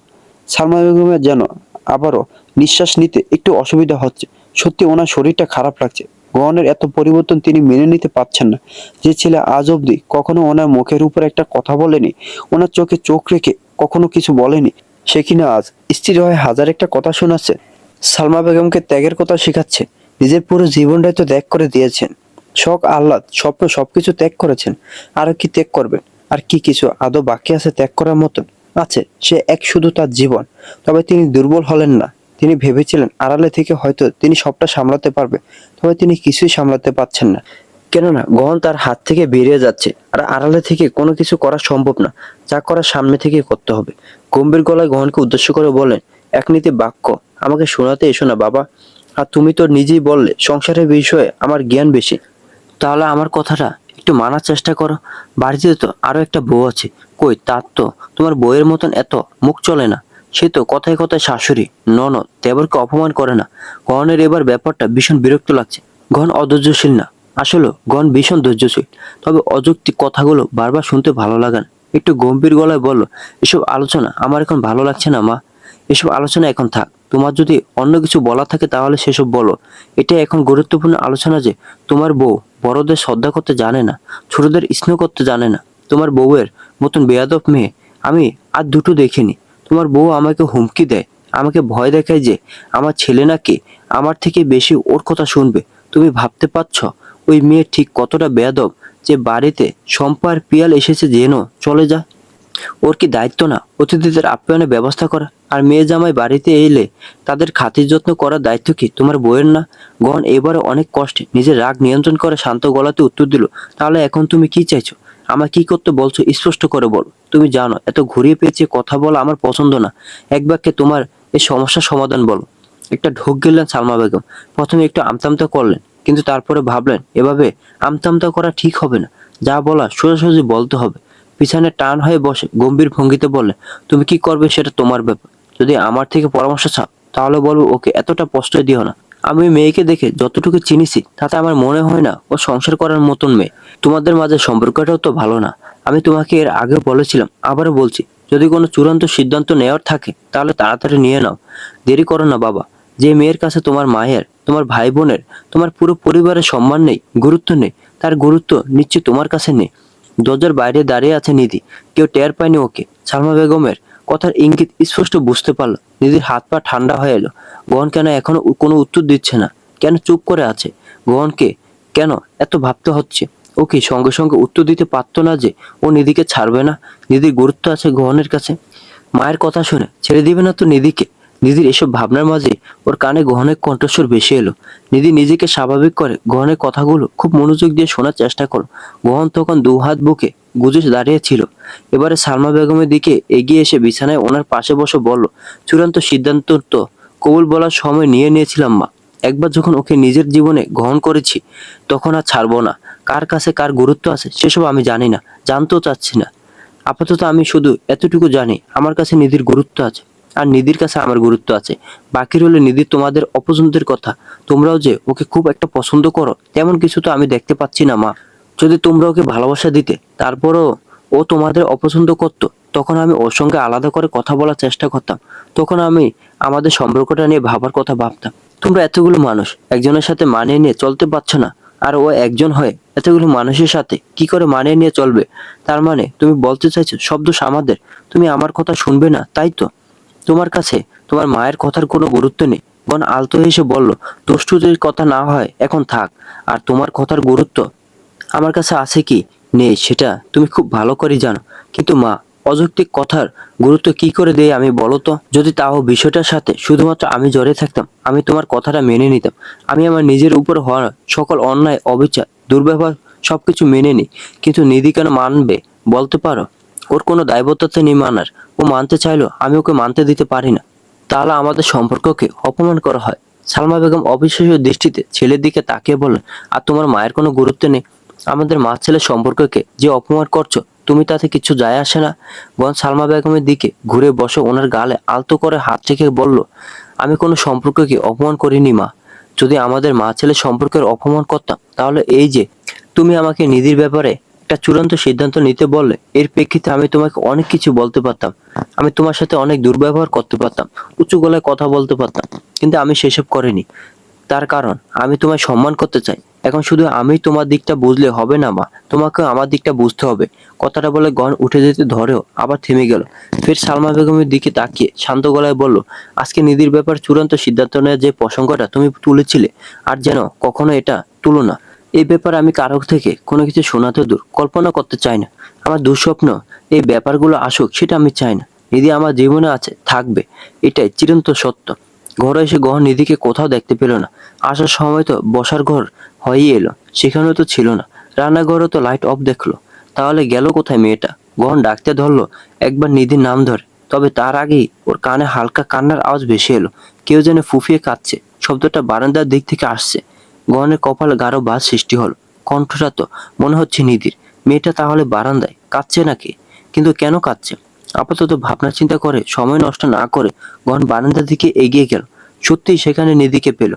এগিয়ে গিয়ে নিধির কাঁধে হাত রাখলো। তবে নিধির মাঝে বিশেষ কোনো প্রতিক্রিয়া দেখা গেল না, চমকালো না, আবার ওর দিকে ঘুরেও তাকালো না। গহন একবার ডাকলো নিধিকে ওর নাম ধরে, নিধি। নিধির থেকে কোনো সাড়া শব্দ পেল না গহন। না গহনের ডাকে কোনো জবাব দিল, না ঘুরে তাকালো। গহন এবার নিধিকে নিজের দিকে ঘুরিয়ে দাঁড় করালো। কি এক অদ্ভুত কাণ্ড! মেয়েটা কেঁদে চোখ মুখ লাল করে ফেলেছে। একবারে চোখের জলে নাকের জলে অবস্থা, এখনো ফোঁপাচ্ছে। গহন বিস্ময় ভরা কণ্ঠে বল, কি হয়েছে? কাঁদছো কেন? কে আবার কি বললো? নিধি কোনো উত্তর দিল না, শুধু কেঁদেই গেল। গহন আবার জিজ্ঞেস করলো, কি হলো বলো, কি হয়েছে? নিধি এবার একটু শব্দ করে কেঁদে উঠলো। ভ্যাবাচ্যাকা খেয়ে গেল গহন। মেয়েটা না কারণ বলছে, না কান্না থামাচ্ছে, শুধু কেঁদেই যাচ্ছে। কারণটা যদি না জানে গহনকে, তাহলে ওকে থামাবে কি করে? আরে আবার কাঁদে, কি হয়েছে আগে তো বলতে হবে আমাকে। নিধির এবারে কিছু একটা বলার চেষ্টা করলো, তবে কান্নার তবে কিছু বলে উঠতে পারলো না। কথাগুলো অস্পষ্ট হয়ে বের হলো। গহনের খুব খারাপ লাগলো মেয়েটাকে দেখে। নিধিকে দেখে যেন মনে হলো ওর এখন একটু আহ্লাদের প্রয়োজন, একটু সান্ত্বনার প্রয়োজন, মাথায় হাত বুলিয়ে দেওয়ার জন্য একটা হাতের প্রয়োজন, সাহারা দেওয়ার জন্য একটা কাঁধ, কিংবা আগলে রাখার জন্য প্রশস্ত বুক প্রয়োজন। নিধিকে আপাতত আর কোনো কিছু না বলে, নিধিকে কোনো কিছু বলার সুযোগ না দিয়ে গহন শক্ত করে নিধির মাথাটা নিজের বুকের সাথে চেপে ধরলো। এতেই যেন নিধির কান্না আরো বাড়লো। গহনের থেকে একটু আহ্লাদ পেতে ভেতরে জমে থাকা সব দুঃখ কষ্ট একেবারে বেরিয়ে এলো। পাল্টা দুহাতে গহনের পিঠে টি শার্ট খামচে ধরলো। গহনকে আর কিছু জিজ্ঞেস করতে হলো না। নিধি নিজে হেসকে তুলতে তুলতে বলল, ওরা সবসময় শুধু আমাকে ছেড়ে দিতে কেন বলে আপনাকে? কি করেছি আমি? ওরা যা করে আমিও তো তাই করি। আমি কি কখনো আপনাকে বলেছি ওদেরকে ছেড়ে দিতে? ওদের কেন এত আমার সাথে হিংসেমি? এতক্ষণে গণ আসল ব্যাপারটা বুঝতো। তার মানে নিধি ভূতের দরজার বাইরে দাঁড়িয়ে ছিল। ব্যাপারটা ভালো লাগলো না গহনে। নিধির এই কথাগুলো শোনা উচিত হয়নি। গহন তো সামলাতে চাইছে পরিস্থিতিটা। ওদিকে সালমা বেগমকে বুঝিয়ে রেখে এলো ওনার এবার একটু উন্নতি হতে পারে। এখন নিধি আবার এই কথাগুলো শোনাতে ওর মনে সালমা বেগমের জন্য খারাপ ধারণা বেশি করে তৈরি হবে। তাহলে একদিক সামলাতে গিয়ে তো আর একদিক নষ্ট হয়ে যাচ্ছে। তাহলে সম্পর্কগুলো স্বাভাবিক করবে কি করে গহন? গহনের এইসব ভাবনার মাঝে নিধি আবার বলে উঠল, আপনার মায়ের তো নিজেরও মেয়ে আছে, আপনার বোনের তো নিজেরও সংসার আছে। সেখানে ওরা মেয়ে হয় কিভাবে আরেকটা মেয়ের সংসার ভাঙার কথা বলতে পারে? যদি ওদের আমাকে এতটা পছন্দ ছিল, তাহলে আপনার সাথে বিয়ে দিয়েছিল কেন? যদি আপনার মায়ের আমাকে সারা জীবনে একাই রাখার উদ্দেশ্য ছিল, তাহলে আমাকে পছন্দ করেছিল কেন বলুন? ওনারা আমাকে অসহায় দেখেছেন, তাই না? সেই জন্য সুযোগ নিচ্ছেন। গহন একটা লম্বা শ্বাস টেনে নিধির মাথায় হাত রেখে শান্ত গলায় বলল, আমি আছি তো তোমার জন্য, আমি কখনো ছাড়বো না তোমায়। নিধি এবারে গহনের বুক থেকে মাথা তুলে গহনের দিকে অশ্রুসিক্ত নয়নে তাকিয়ে বলল, কিন্তু আমার যে ভয় হচ্ছে। আপনিও তো একটা মানুষ। আমি জানি আপনি অশান্তি পছন্দ করেন না। আপনার মা, বোন আপনার কাছে কতটা প্রিয় সেটা আমি খুব ভালোভাবে জানি। ওনারা যদি প্রতিনিয়ত আপনার সামনে একটা কথায় জপতে থাকে, হয়তো কোনো এক সময় গিয়ে আপনার মনও ঘুরে গেল। হয়তো আপনার কোনো এক সময় গিয়ে মনে হলো আমিই ভুল, আমিই খারাপ, আমি আপনাদের সাথে থাকার যোগ্য না। তখন তো ঠিকই ছেড়ে দেবে। কোন দুহাতের আজলায় নিধির মুখটা নিয়ে ওকে আশ্বস্ত করে বলল, এমনটা কখনোই হবে না। আর তোমার ছাড়ার কথা এরপর আর কখনো উঠবেও না। নিধি এবার গহনের হাত দুটো খামচে ধরে অসহায় গলায় বলল, বিশ্বাস করুন গহন, আমি খুব অসহায়। আমি কোনো পরিস্থিতিতে এই বিয়েটা করেছি সেটা আমি কখনোই আপনাকে বোঝাতে পারবো না। আপনার অসহায়ত্ব একরকম, আমার অসহায়ত্ব অন্যরকম। আপনি তো সবকিছু থাকতে অসহায়। আপনি নিজের ইচ্ছেতে অসহায়ত্ব বেছে নিয়েছেন, কিন্তু আমাকে সবাই মিলে ছুর করে অসহায় বানিয়ে ছেড়েছে। বিশ্বাস করুন, এখন আমার যাওয়ার কোনো জায়গা নেই। যদি আপনি আমাকে ছেড়ে দেন, আমার নিজের মাই আমাকে বাড়িতে তুলবে না। আর যদি জানে যে উচিত কথা বলার জন্য আপনি আমায় ছেড়ে দিয়েছেন, তাহলে তো হয়েই গেল। বিশ্বাস করুন গহন, আমার আপন কেউ নেই। কথাটা বলে নিধি অসহায়ের মতন কাঁদলো। গহন আগে নিধিকে আরো কোনো ভরসা দিল না। মেয়েটাকে আগে একটু কাঁদার সময় দিল। কেউ কাঁদলে তাকে বাধা দিতে নেই, কাঁদতে দিতে হয়। কাদার মাঝেও অসীম শান্তি আছে, আর সেটা গহন খুব ভালো করেই জানে। বেশ কিছুক্ষণ কান্নাকাটির পর নিধি ফের গহনকে উদ্দেশ্য করে বলল, জানেন গহন, আমি আমার নিজের বাড়িতে কতটা অসহায়ের মতন থেকেছি। ওই বাড়িতে কিন্তু আমার বাবারও অংশ আছে, কিন্তু তারপর এমনভাবে আমাদের থাকতে হয়েছে যেন আমরা আশ্রিতা। তার কারণ আমার বাবা কোনো উপার্জন করতো না। প্রত্যেকটা বিষয়ের জন্য অন্যদের মুখের দিকে তাকিয়ে থাকতে হতো। সকালে স্কুল কলেজে যাওয়ার সময় খেয়ে যেতে পারতাম না। টিফিনে টাকা থাকতো না আমার কাছে। ছেঁড়া স্কুল ড্রেস সেলাই করে বছরের পর বছর পরেছি। সারা বছর তো দূর, ঈদের মাঝেও নতুন কাপড় পরার সুযোগ হয়ে ওঠেনি। আমার চাচাতো বোনদের পুরনো জামা পরতে হতো, তার কারণ আমার বাবা উপার্জন করে না। এসবের জন্যই তো আমাকে তাড়াতাড়ি বিয়ে দিয়ে দিল আপনার টাকা পয়সা দেখে। জানেন, বৌভাতের অনুষ্ঠানে আমার চাচি আমার কানে কানে বলে গিয়েছিল যেন আমি আর ওই বাড়িতে পা না দিই। আপনি আমাকে ছেড়ে দেবেন না গহন, আমার যাওয়ার কোনো জায়গা থাকবে না তাহলে। আমি আপনার থেকে অনেক বেশি অসহায়, শুধু আমার হাসির আড়ালে সব লুকিয়ে রাখি। আমার বাবা এখনো বেঁচে আছে ঠিকই, তবে বটগাছের মতন ছায়া দেওয়ার মতন অবস্থায় নেই। আমি রোদের তাপে পুড়ে গেল, আমার বাবা কিচ্ছু করতে পারবে না। আমি বৃষ্টিতে ভিজে একাকার হয়ে গেল, আমার বাবা কিচ্ছু করতে পারবে না। আমি খুব অসহায় গহন। গহন দ্বিতীয়বারের মতো নিধির মাথাটা শক্ত করে ওর বুকের সাথে চেপে ধরল। হাউমাউ করে কাঁদলো মেয়েটা। একটু বেশি ভয় পেয়ে গেছে। গহন বুঝে উঠতে পারছে না কি বলে নিধিকে ভরসা দিলে বুঝবে যে গহন ওকে কখনো ছাড়বে না। গহন তো নিজে মেয়েটার উপরে নির্ভরশীল হয়ে পড়েছে। আরো কিছুটা সময় নিধিকে কাটতে দিয়ে নিধির চুলের ভাঁজে আলতো করে নিজের ঠোঁট ছুঁয়ে বলল, আজিজ আহমেদের মেয়ে অসহায় হতে পারে, কিন্তু গহন কিফায়াতের স্ত্রী অসহায় হতে পারে না। কারণ মেয়ে থাকা অবস্থায় হয়তো তুমি অসহায়ের মতো দিন কাটিয়েছ। হয়তো তোমায় অন্যের উপর নির্ভরশীল হয়ে থাকতে হয়েছে। তবে আমি তোমায় কথা দিচ্ছি, আমার স্ত্রী থাকা অবস্থায় তোমাকে কখনো কারো উপর নির্ভর করে থাকতে হবে না। তোমার সুখ দুঃখ কোনো সময় অন্যের উপর নির্ভরশীল হয়ে থাকবে না নিধি। তোমাকে ভালো রাখার দায়িত্ব, তোমাকে যত্নে রাখার দায়িত্ব আমার। আপনার বাড়ির লোকজন খুব খারাপ, ওরা আপনার মাথা ঘুরিয়ে দিবে। তুমি আছো না, ওরা আমার মাথা ঘুরিয়ে দেওয়ার চেষ্টা করলে গিয়ে ঝগড়া করবে। আমার সাথে ঝগড়া করে আমাকে সোজা করতে পারবে না। নিধি আতঙ্কিত গলায় বলল, তার মানে আপনি বদলে যাবেন? আরে বোকা, আমি তোমাকে বোঝাতে চাইলাম যে ওরা যদি এমন কিছু চেষ্টা করে তুমি উল্টোটা চেষ্টা করবে। আর চিন্তা করো না, এমনি তো আজকের পর থেকে আর এই নিয়ে কথা উঠবে না। আর একটা কথা সবসময় মনে রাখবে, আমি যখন একবার তোমার দায়িত্ব নিয়েছি তখন কখনো পিছপা হব না। যতদিন আমি আছি ততদিন তোমায় কোনো কিছু নিয়ে ভাবতেই হবে না। আর আমার অবর্তমানও যেন তোমায় কোনো কিছু নিয়ে ভাবতে না হয় সেই ব্যবস্থা করে রেখেই যাব। মোট কথা, তোমার যেন কখনো নিজেকে অসহায় মনে না হয় সেই ব্যবস্থা আমি করব নিধি। তুমি শুধু ভরসা রেখো আমার উপরে, তাহলেই হবে। সকালে ঘুম ভাঙতে নিধি পাশে গহনকে খুঁজে পেল না। বেশিরভাগ দিনই অবশ্য এমনই হয়। নিধি ভাবলো বোধহয় অফিস চলে গেছে। আর নিধির আজও ঘুম থেকে উঠতে দেরি হয়ে গেছে। মাথার কাছে হাত চেয়ে ছোট বাটন ফোনটা হাতে নিয়ে দেখলো সবেমাত্র সকাল 8টা বাজে। নিধির কাছে এটা সবে মাত্রই। নিধির হাতে যদি 10টায় বেলা উঠতো তাহলে খুব ভালো হতো, কিন্তু নিধির কথা অনুযায়ী তো 10টায় বেলা উঠে না। সেজন্য ওকে 8টায় উঠে পড়তে হলো। উঠে বসে সামনের দিকে দৃষ্টি যেতেই দেখলো গহন সোফায় বসে আছে।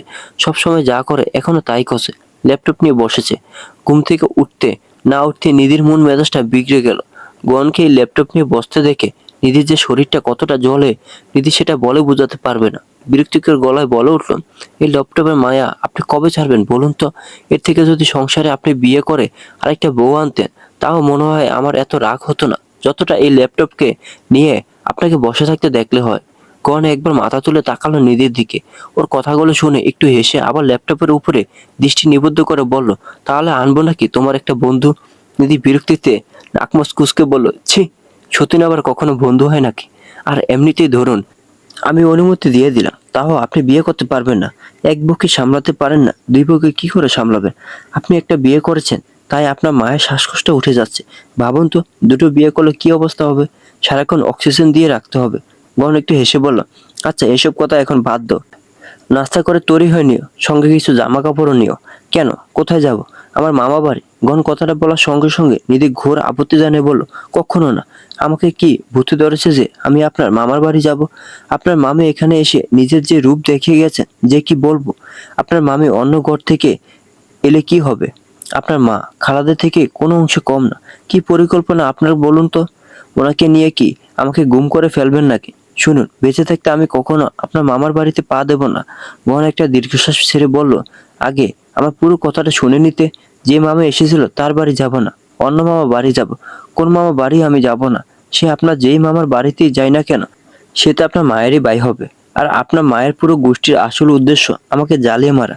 বলা যায় না যে রাগ জমে আছে ওদের আমার উপর, যদি খাবারে বিষ মিশিয়ে দেয়, যদি আমি মরে যাই, যদি কালো জাদু করে আমার উপরে, এত ঝুঁকি আমি নিতে পারবো না। সবাই হচ্ছে আপনি ভালো হচ্ছেন, এত তাড়াতাড়ি মরবো নাকি? ভেবেছেন আমি মরে আপনাকে আরেকটা বিয়ে করার পথ খুলে দিয়ে যাব? অত সহজ না। আমি মরলো ভূত হয়ে এসে আপনার ঘাড়ে চাপবো। আর যদি নতুন বউ ঘরে এনেছেন, ওর ঘাড় মটকাবো। থামবে তুমি? কথাটা আমার শেষ করতে দাও। একটু থমকে উঠল গহন। ওর এক ধমকে নিধি চুপ করে গেল। গাল ফুলে বলল, সব ধমকাধমকি শুধু বউয়ের বেলায় বের হয়, মা বোনের বেলায় মুখ দিয়ে দুটো ঠিকঠাক কথাও বের হয় না। গহন কিঞ্চিত গম্ভীর গলায় বলল, আজে বাজে কথা বাদ দাও। মায়ের ভাইয়ের বাড়ি যাচ্ছি না। যিনি কল করে নিজেকে আমার মা হিসেবে পরিচয় দিচ্ছিলেন, ওনার ভাইয়ের বাড়িতে যাব। নিধি চমকে উঠে গহনের দিকে তাকিয়ে বলল, মানে আপনার নিজের মায়ের বাড়িতে যাবে? মানে ওনার বাড়ির লোকজনের সাথে আপনার যোগাযোগ আছে? আচ্ছা, ব্যাপারটা কেমন হলো না? আপনার মাকে আপনার পছন্দ হচ্ছে না, অথচ তার ভাইকে মামা বানিয়ে বসে আছেন। সেখানে আবার ঘুরতেও যেতে চাইছেন। আমার নানির বাড়ির কারোরই ওনার সাথে যোগাযোগ নেই। আমায় রেখে চলে যাওয়ার কারণে মামারা কেউ ওনার সাথে যোগাযোগ রাখেননি। নিধি অবিশ্বাসের গলায় বলল, সত্যি? ওনারা এত ভালো? আপনাকে এত ভালোবাসে? কোন একটু এসে বলল, হ্যাঁ, আমার মামা আমাকে ভীষণ ভালোবাসে। নানি যখন বেঁচে ছিল তখন পায়ে যাওয়া আসা হতো, কিন্তু নানি মারা যাওয়ার পর আর যাওয়া হয়নি। 4 থেকে 5 বছর হচ্ছে মামা বাড়ি যায় না। আমাদের বিয়েটা মামারা আসেনি। কল করে আমাকে বলেছিল যেন তোমায় নিয়ে যাই। আজ একটু কাজের চাপ কম, তাই ভাবলাম ঘুরে আসি। 1-2 দিন থাকবো ওখানে। নিধি খুশিতে লাফিয়ে উঠে বলল, দারুণ তো, আমি যাব। শুনুন, নাস্তা করার দরকার নেই। ওরা যা পারে বানিয়ে খেয়ে নেবে। আমরা বাইরে খাওয়া দাওয়া করবো। বাড়িতে আর থাকারই দরকার নেই। চলুন এক্ষুনি বেরিয়ে যাই। এভাবেই? প্রথমবার যাচ্ছি, একটু ভালোভাবে চলো। তুমি তো নতুন বউ, একটু শাড়ি পরো, সাজগোজ করো, চুলগুলো ছেড়ে দাও, একটা টিপ পরো, চোখে কাজল দাও। গহনের কথাগুলো শুনে দিদি ঠোঁট টিপে হেসে বলল, সরাসরি বললেই তো পারেন আপনি আমাকে একটু সাজগোজ করে দেখতে চাইছেন। আর আমি তো আপনারই বউ, লজ্জা কিসে? আমাকেই তো দেখবেন। মেয়েটা বলছে লজ্জা পার কি আছে, অথচ নিজে লজ্জা দিচ্ছে। গণ একটু গম্ভীর হওয়ার চেষ্টা করে বলল, তৈরি হয় না, বেশি সময় নেই, যেতে অনেক সময় লাগবে। নিধি বিছানা থেকে উঠে গিয়ে গহনের পাশে পাশে বসলো। একেবারে গহনের গা ঘেঁষে বসলো। নিধিকে যেভাবে নিজের গা ঘেঁষে বসতে দেখে গহন একটু সরে বসলো। তবে কোনো লাভ হলো না। নিধি আবারও গিয়ে সেই গা ঘেঁষেই বসলো। গহন এবারে নিধির দিকে তাকিয়ে বলল, কিছু বলবে? নিধি গহনের দিকে একটু ঝুঁকে গিয়ে বলল, আপনার তো বয়স অনেক হয়েছে। আমি ভেবেছিলাম আপনাকে উল্টো করে ঝাড়া না দেওয়া অবধি মনে হয় ভালোবাসা বেরোবে না, কিন্তু এখন তো দেখছি কথায় কথায় আপনার মুখ দিয়ে শুধু ভালোবাসাই বের হয়। যাই হোক, আমি শাড়ি পরবো, চুলও ছেড়ে রাখবো, টিপও পরবো, চোখে কাজলও লাগাবো, কিন্তু আপনাকে আমার মন মতন প্রশংসা করতে হবে। যদি প্রশংসা করতে একটু কিপটিমি করেছেন, তাহলে সঙ্গে সঙ্গে আমি আমার সাজগোজ সবকিছু নষ্ট করে ফেলবো। আর জীবনে কখনো শাড়ি পরবো না, না সাজবো। মাথায় থাকে যেন কথাটা। গহনকে হুমকি দিয়ে নিধি উঠে চলে গেল। গহন কিঞ্চিত ভয় পেল। গহনের নিজের উপর নিজেরই আত্মবিশ্বাস নেই। নিধির মন মতো প্রশংসা করতে পারবে কিনা কে জানে। প্রশংসা কিভাবে করতে হয় গহনকে আদৌ জানে? কখনো তো করা প্রশংসা করেনি। কে জানে কি বলতে কি বলে ফেলবে, আর মেয়েটা আবার রেগে যাবে। সকালে নাস্তা শেষ করে ঘরে এসে ওষুধ খাচ্ছেন সালমা বেগম। এমন সময় গহন এলো। ওনার ঘরের দরজায় দাঁড়িয়ে ভেতরে আসার জন্য অনুমতি চাইলো। প্রত্যেকদিন গহনকে দেখে যেমন সালমা বেগমের ঠোঁটে হাসি ফুটে উঠে, আজ তেমন হলো না। একবার মাথা তুলে তাকালো দরজার দিকে। তাকে গহনকে দেখে আবারও নিজের মাথাটা নামিয়ে নিয়ে গম্ভীর গলায় বললেন, এসো। সালমা বেগমের গম্ভীর কণ্ঠের মানেটা গহন খুব ভালোভাবে বুঝলো, কিন্তু ও যে বুঝতে পেরেছে সেটা সালমা বেগমকে বুঝতে দিতে চাইলো না। ঘরের ভিতরে আস্তে আস্তে সালমা বেগমকে উদ্দেশ্য করে বলল, ওষুধ নিয়ম করে খাচ্ছ তো মা? শরীর ভালো আছে? সালমা বেগম গম্ভীর গলায় বললেন, বয়স তো অনেক হয়েছে বাবা, এখন শরীর আর কদিনই বা ভালো থাকবে, আর কদিন বাঁচবো তারই নেই ঠিক। শরীর খারাপ থাকলো এখন অবাক হওয়ার কিছু নেই। আর আমার দেখাশোনা করার জন্য তো কেউ নেই। ছেলেদের বিয়ে করে ছেলের বউদের ঘরে আনলাম, তারা নিজেরা নিজেদের নিয়ে ব্যস্ত থাকে। আমাকেই তো নিয়ম মেনে ওষুধ খেতে হবে। কেন, তোমাকে তো ওষুধ ঋতু দিত, আর ঋতু তো বেশ দায়িত্ববান। এখন কি ঋতু আমার সেবা করার মতন অবস্থায় আছে বলে তোমার মনে হয়? ও নিজেই তো অসুস্থ থাকে, তাহলে নিধিকে বলতে পারতে, ওকে বললো দিয়ে দিত। সালমা বেগম তাচ্ছিল্য গলায় বললেন, থাক, লাগবে না। তোমার বউকে দিয়ে সবকিছু জোর করে করাতে পারবো না। তোমার বউ তো কথা শুনিয়ে প্রতিশোধ পায় না। আমার উপর যে রাগ জমে আছে তোমার বউয়ের, বলা যায় না ভুলভাল ওষুধ খাইয়ে দিতে পারে। কি যা তা বলছো মা? নিধি এমন না, আচ্ছা ঠিক আছে, তোমায় বলতে হবে না, আমি ওকে বলে দেব। এই নিয়ে আর কোনো কথা বললেন না সালমা বেগম। গম্ভীর গলায় জিজ্ঞেস করলেন, কি বলতে এসেছিলে? কোথাও বেরোচ্ছ নাকি? হ্যাঁ মা, নিধিকে নিয়ে মামা বাড়ি যাচ্ছি। সবেমাত্র পানির গ্লাসটার দিকে হাত বাড়িয়েছিলেন সালমা বেগম। গহনের কথাটা শুনে ওনার সেই হাতটা থেমে গেল। গহনের দিকে তাকে জিজ্ঞেস করলেন, কোথায় যাচ্ছ? মামা বাড়ি? কেন? এমনি মা, ঘুরতে যাচ্ছি। অনেকদিন হলো তো যাওয়া হয় না। সালমা বেগম গম্ভীর গলায় বললেন, কি এমন আছে ওখানে যে যেতেই হবে? কি প্রয়োজন তোমার ওখানে যাওয়ার? ওদের খোঁজখবর নেওয়ার হলে কি ফোনে নিতে পারো না? তোমার নানিও তো নেই। আদর যত্ন করার মতন কেউ আছে নাকি আর ওখানে তোমার? গহন স্মিত হেসে বলল, আমার আদর যত্ন করার মতন তো কোথাও কেউ নেই মা। ওখানে গেলে একটু শান্তি পাই, আর মামা মামি আমায় যথেষ্ট ভালোবাসেন। গহনের কথায় ভীষণ অসন্তুষ্ট হলেন সালমা বেগম। পানি গ্লাসের দিকে হাত বাড়িয়ে গম্ভীর গলায় বললেন, ও তার মানে নিজের সিদ্ধান্তটা আমাকে জানাতে এসেছো, অনুমতি নিতে আসনি? তবে যাও, যখন সিদ্ধান্ত নিয়েছো, তৈরি হয়ে গেছো, তাহলে আমি অনুমতি দিলেই কি আর নিষেধ করলে কি? তা আগে যে বললে তোমার স্ত্রীকে আমার ওষুধের দায়িত্ব দেবে, তুমি তো ওই মেয়েকে সঙ্গে করে নিয়ে যাচ্ছ।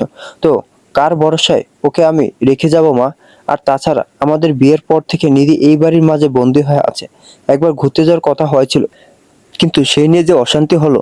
ও তো একটা মানুষ মা, ওরও তো শখ আহ্লাদ বলতে কিছু আছে। বয়স কম, আর কত বাড়ির ভেতরে আটকে থাকে। আমরাই তো দম বন্ধ হয়ে আসি। আর সেখানে ও সারাদিনে বাড়িতে চার দেয়ালের মাঝে শুধু কাজই করে যাচ্ছে। সালমা ওষুধটা খাওয়া শেষে হাতে থাকা গ্লাসটা বেড সাইডের উপর শব্দ করে রেখে মৃদু রাগী গলায় বললেন, প্রত্যেকটা বাড়ির বউকে এই কাজগুলি করতে হয়। তোমার স্ত্রীর জন্য এই কাজগুলো নতুন না। প্রত্যেকটা মেয়েকেই চার দেয়ালের মাঝে বন্দি থেকে সারাদিন সংসারে কাজ করতে হয়। শ্বশুরবাড়ির মানুষের এত কথা হজম করতে হয়। তোমার স্ত্রী তাহলে পারবে না কেন? ওর বেলায় কেন এই নিয়মগুলো বদলে যাবে? অন্যান্য বাড়ির বউরা যা পারে তোমার স্ত্রী সেসব পারবে না কেন? গণ সাবলীল গলায় উত্তর দিল, কারণ তাদের স্বামী গহন না, তারা কে গহনের স্ত্রী না। আমি চাই না আমার স্ত্রীর জীবন শুধুমাত্র বাড়ির চার দেয়ালের মাঝে বন্দি অবস্থায় থাকুক। আমি চাই না আমার স্ত্রীর জীবন শুধুমাত্র সংসারে কাজ করে কাটুক, কিংবা শ্বশুরবাড়ির লোকজনের তেতো কথা শুনে কেটে যাক। যাই হোক, এখন আসছি মা, দেরি হয়ে যাচ্ছে। কোনো কিছু প্রয়োজন হলে বাদলকে কল করো, নিজের খেয়াল রেখো। কথাটা বলে গহন বেরিয়ে গেল ঘর থেকে। সালমা বেগম রাগে হিসিস করছেন। ছেলেকে তো তিনি আর কোনো মতে সামলাতে পারছেন না। ছেলে তো আর তার কোনো কথাই শুনছে না, কোনো বিষয়ে অনুমতিও নিচ্ছে না। গহনের কথা অনুযায়ী নিধি শাড়ি পরেছে। আলমারি থেকে বেছে বেছে একটা লাল রঙের তসর সিল্ক শাড়ি পরেছে। কপালে একটা কালো টিপ পরেছে। চোখে মোটা করে কাজল লাগিয়েছে। চুলগুলো খোলা রেখেছে। ঠোঁটে হালকা লিপস্টিকও লাগিয়েছে। মুখে একবার পাউডার লাগিয়েছিল নিধি, কিন্তু এখন মনে হচ্ছে কেমন যেন কালো কালো লাগছে দেখতে। একটু কম লাগিয়েছে বোধহয় পাউডারটা। যদিও নিধির গায়ের রং ফর্সা, কিন্তু নিধির মনে হচ্ছে ওকে কম সুন্দর লাগছে দেখতে। আর কম সুন্দর লাগলে কোন প্রশংসা করবে কি করে? সেজন্য গালে আরেকটু পাউডার লাগাতে চাইল। নিধির গালে পাউডার লাগানোর মাঝি গন ঘরে এলো। ঘরে ঢুকতে ঢুকতে নিধিকে তাড়া দিয়ে বলল, হলো তোমার? সাজতে বলেছিলাম ঠিকই, তাই বলে বিয়ের সাজ সাজতে বলেনি। তাড়াহুড়ো করে মুখে পাউডারটা লাগাতে লাগাতে নিধি বলল, হয়েছে। ঘরের ভিতর ঢুকতে ধরে নিধিকে দেখে থমকে গেল গহন। সামনের দিকে আর পা বাড়াতে পারল না। লাল রঙে কি অদ্ভুত সুন্দর লাগছে মেয়েটাকে দেখতে। যেন মনে হচ্ছে কোনো চিত্র করে সব থেকে যত্নে আঁকা কোনো ছবির দিকে তাকিয়ে আছে গহন। মনে হচ্ছে এই পৃথিবীর সব থেকে সুন্দরী আকর্ষণীয় রমণী গহনের ঘরে, কিংবা ভোরে শিশির ভেজানো সব থেকে তাজা মিষ্টি কোনো ফুল, যেই ফুল গহনকে মোহিত করছে, গহনকে মাতাল করার জন্য যে অদ্ভুত এক ঘ্রাণ ছড়াচ্ছে। নিধির এই রূপ যেন গহনের চোখে ঘোর লাগিয়ে দিল। এই নেশার ঘোর কখন কাটবে, আদৌ কাটবে কিনা গহন তা জানে না। গহন চাইছে যেন এই নেশার ঘোর না কাটে। গহন চাইছে যেন ওর চোখের পলক না পড়ে। অতটুকু সময়ের জন্য এই সৌন্দর্যকে চোখের আড়াল করতে চায় না গহন। এমন এক অতুলনীয় সৌন্দর্য, যার দিকে শত বছর নিষ্পলকহীন দৃষ্টিতে তাকিয়ে থাকা যাবে। এই সৌন্দর্য দিয়ে কেবল মুগ্ধতাই ছড়াতে জানে, যে মুগ্ধতা শুরু আছে কিন্তু কোনো শেষ নেই। গহন হাঁ করে তাকিয়ে আছে। গহনের এমন অদ্ভুত অভিব্যক্তি থেকে একটু ভ্যাবাচ্যাকা খেলো নিধি। এমন মূর্তির মতন দাঁড়িয়ে আছে কেন? গহন দরজার কাছে ঠিক বুঝে উঠতে পারলো না। একবার ডাকলো গহনের নাম ধরে নিধি, গহন।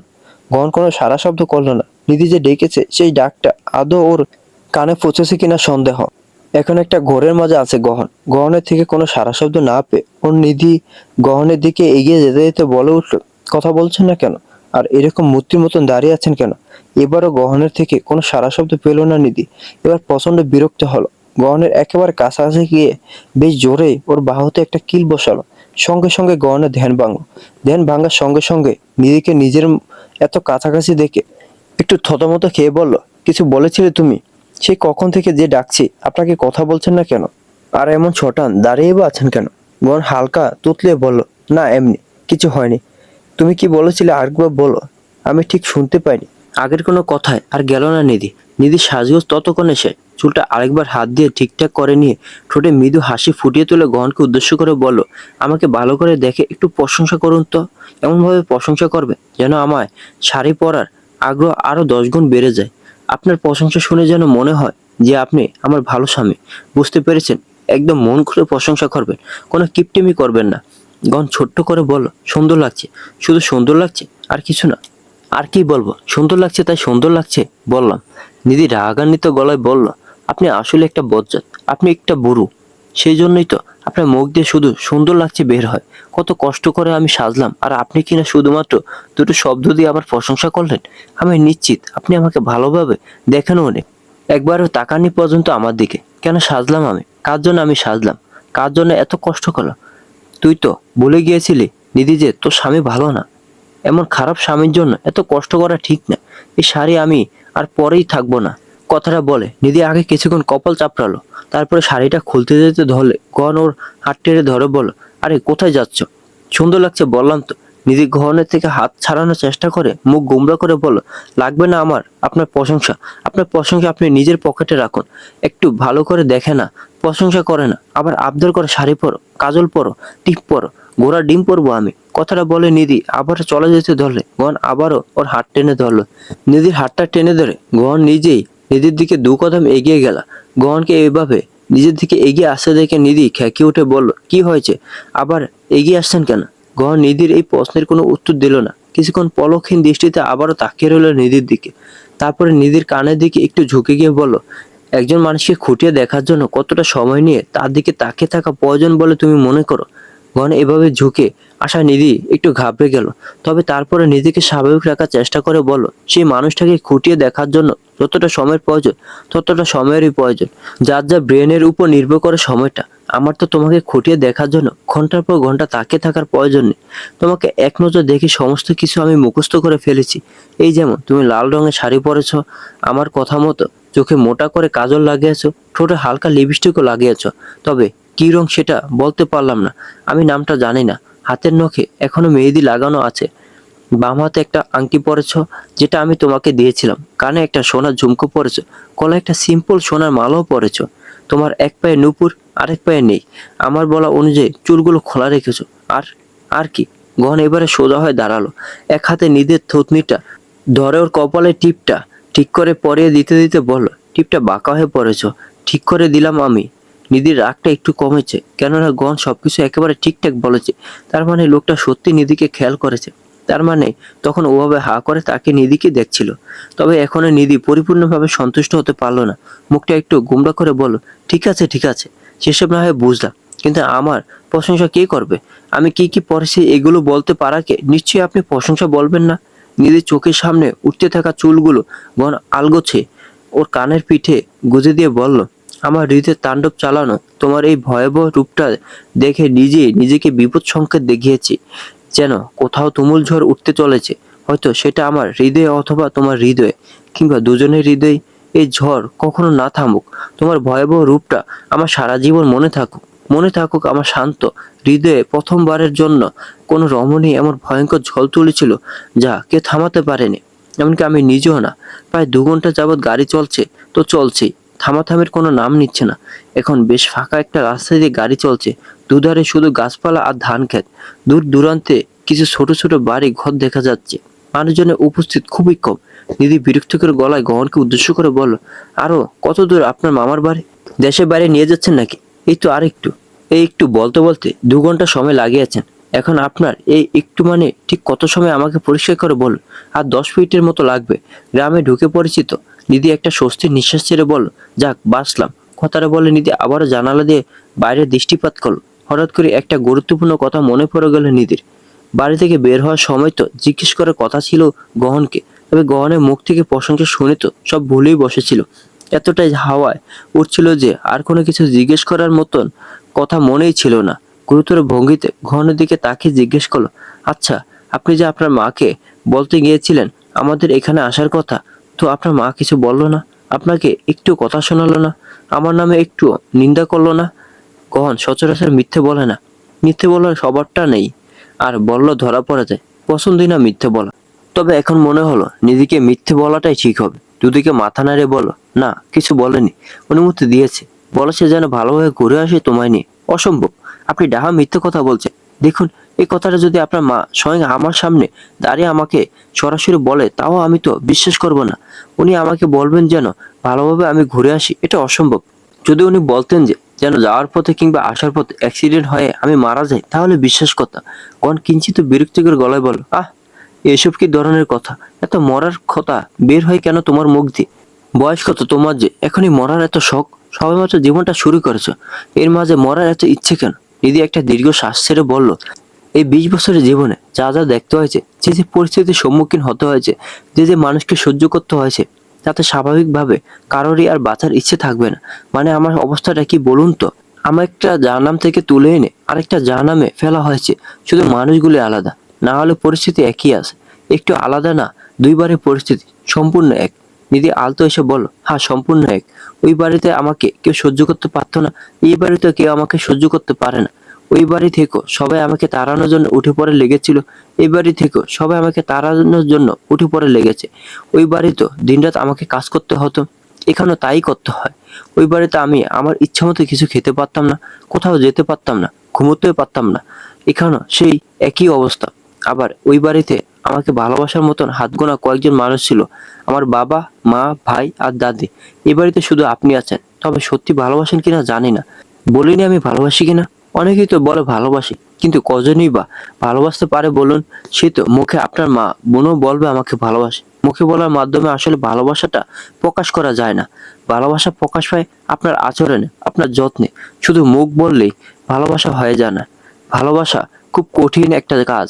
থেমে গেল গহন, আর কিছু বলল না নিধিকে। তবে নিধির বলা কথাগুলো ভাবলো, সত্যি কি ভালোবাসা খুব কঠিন? কই, গহনের কাছে তো অতটা কঠিন মনে হলো না। হ্যাঁ, বিয়ের পর নতুন নতুন কঠিন মনে হয়েছিল, তবে ধীরে ধীরে ব্যাপারটা খুবই সহজ মনে হয়েছে গহনের কাছে। যবে থেকে নিধিকে বুঝতে শিখেছে, নিধি ওকে বুঝতে শিখেছে, দুজন দুজনের পাশে থাকতে শিখেছে, তবে থেকে গহনের কাছে ভালোবাসাটা খুব সহজ মনে হয়েছে। হঠাৎ করেই তো তারপরে নিধিকে ভালোবেসে ফেলেছে। তাহলে কোথায় কঠিন? ভালোবাসা মোটেই কঠিন, শুধু মানুষটা সঠিক হওয়া প্রয়োজন। শহর থেকে বেশ অনেকটা দূরে গ্রামে এসেছে নিধিরা। এই গ্রাম অঞ্চলের মাঝে যে এত সুন্দর বাড়ি থাকতে পারে, সেটা নিধি সত্যি কল্পনা করেন।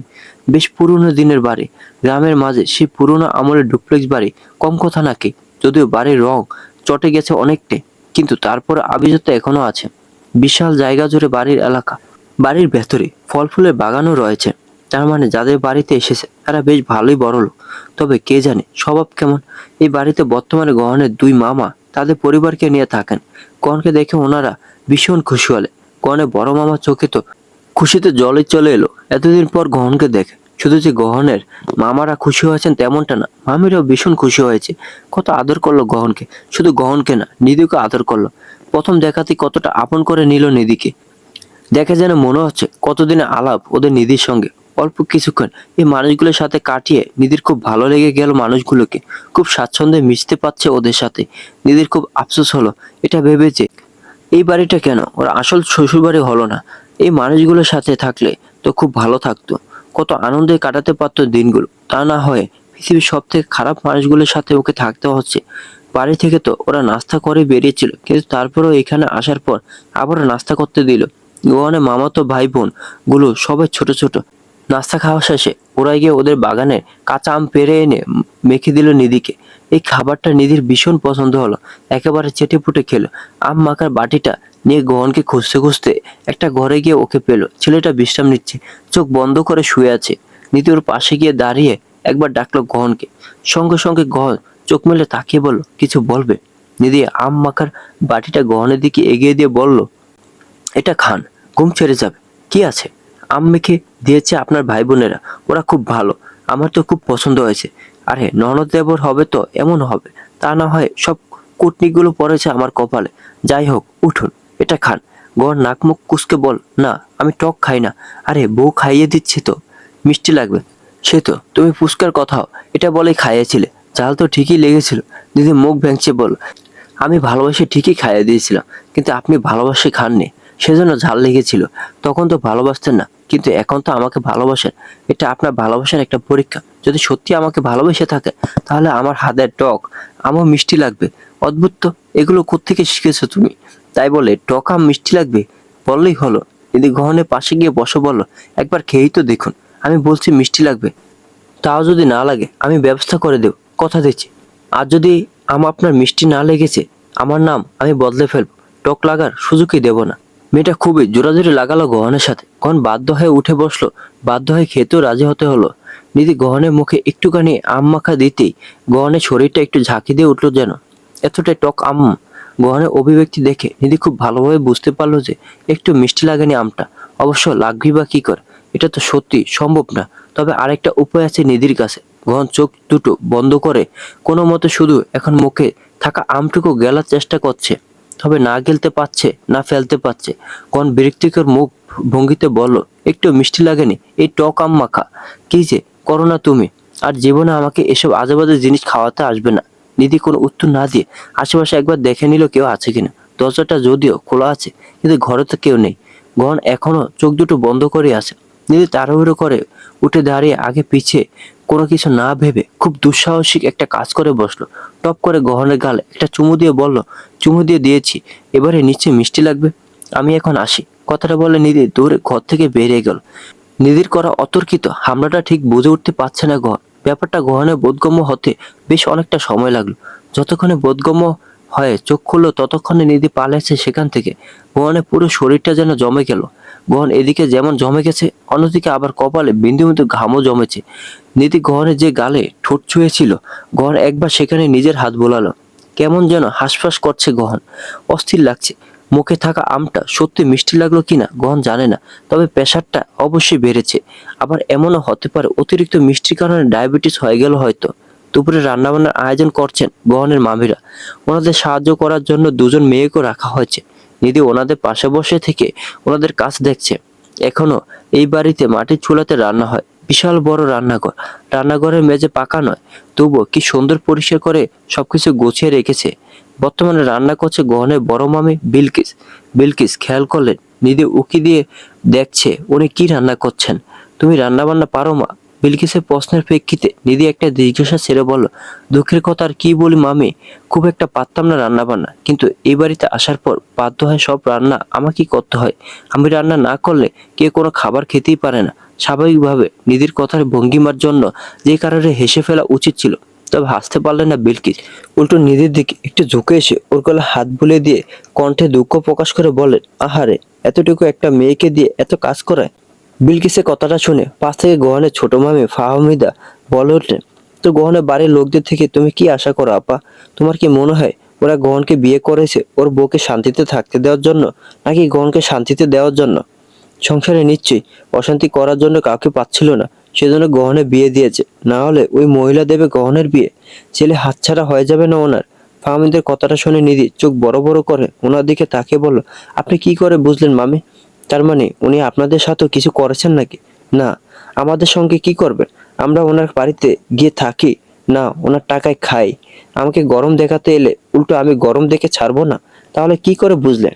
এবারে পাশ থেকে বিলকিস একটা দীর্ঘশ্বাস ছেড়ে নিধির প্রশ্নের উত্তরে বললেন, মানুষের সুখের কথা লুকিয়ে রাখা গেল, দুঃখের কথা লুকিয়ে রাখা যায় না মা, মুখ দেখেই বোঝা যায়। কবরী চলে যাওয়ার পর তো প্রথম দিকে পাই ছেলেটা আসতো এখানে, তখন আমার শাশুড়ি বেঁচে ছিলেন। ছেলেটা মুখ ফুটে কিছু বলতো না, বরং সবসময় সালমার প্রশংসাই করতো। কিন্তু ওর শুকিয়ে যাওয়া মুখটা দেখে আমরা ঠিকই আন্দাজ করতে পারতাম সব। দু একবার ওর বাবা নিয়ে এসেছে ওকে সঙ্গে করে। গহন কিছু বলে না, কিন্তু ওর বাবা অনেক কিছু জানিয়েছে। দ্বিতীয় বিয়ে করে কত বড় ভুল করেছিলেন সেসব নিজ মুখে বলেছেন। কবরীকে গহনের মা, হ্যাঁ, কি যে ভূতে ধরেছিল মেয়েটাকে কে জানে। এত ভালো একটা মেয়ে হুট করে সংসার ছেড়ে চলে গেল, ছেলেটাকে ছেড়ে চলে গেল। সংসার ছেড়ে না হয়ে যেত, ছেলেটাকে যদি সঙ্গে নিয়ে যেত তাহলে তো আমরা ওর সঙ্গে সম্পর্ক রাখতাম। ও যদি গহনকে সঙ্গে করে নিয়ে যেত, গহনের কি আর এত কষ্ট হতো? বিলকিস কথাটা বলতে পাশ থেকে ফাহমিদা আতঙ্কিত গলায় বলে উঠলেন, আপা চুপ কর, ভাইজান আসছে। কবরী আপার নাম শুনলে রাগারাগি করবে কিন্তু। মোস্তফা সাহেব সেখানে প্রবেশ করতে পরিবেশটা কেমন যেন থমথমে হয়ে উঠল। কবরী এবং গহনের সম্পর্কে সব ধরনের কথাবার্তা একেবারে থেমে গেল। মুস্তফা সাহেব গম্ভীর গলায় তার স্ত্রী বিলকিসকে উদ্দেশ্য করে বললেন, গহনের পছন্দের সবকিছু রান্না করছো তো? হ্যাঁ, ও পছন্দের সব রান্না করছি। মুস্তফা সাহেব একেবারে নিধির দিকে তাকিয়ে আলতো এসে বললেন, শুধু যেন আবার গহনের পছন্দের খাবারই রান্না করো না, নিধির পছন্দের খাবারও রান্না করো। আমাদের বাড়ি বড় বউ নিধি প্রথমবার এলো, ওর আপ্যায়নে যেন কোনো ত্রুটি না থাকে। বিলকিস চুপচাপ মাথা নাড়াতে মুস্তফা সাহেব সেখান থেকে বেরিয়ে গেলেন। নিধির কোথাও এত কদর থাকতে পারে সেটা নিধি সত্যিই ভাবতে পারেনি। অন্তত গহনের সাথে সম্পর্কিত আত্মীয় স্বজনদের বাড়িতে যে নিধির এত কদর থাকবে সেটা নিধি আশা করেনি। অবশ্য গহনের যে এখানে এত কদর থাকতে পারে সেটাও তো নিধি ভাবেনি। নিধির এসব ভাবনার মাঝে পাশ থেকে ফাহমিদা একটু ফিসফিসে বললেন, তা নিধি, তুমি কবরী আপাকে দেখেছো কখনো? নিধি একটু মনে করার চেষ্টা করে বলল, হ্যাঁ, একদিন ভিডিও কলে কথা হয়েছে ওনার সাথে। নিধির কথাটা শুনে বিলকিস আর ফাহমিদা দুজনই চমকে উঠল। ফাহমিদা অবিশ্বাস্য গলায় বলল, কবরীর সাথে তোমার কথা হয়েছে? কিন্তু কিভাবে?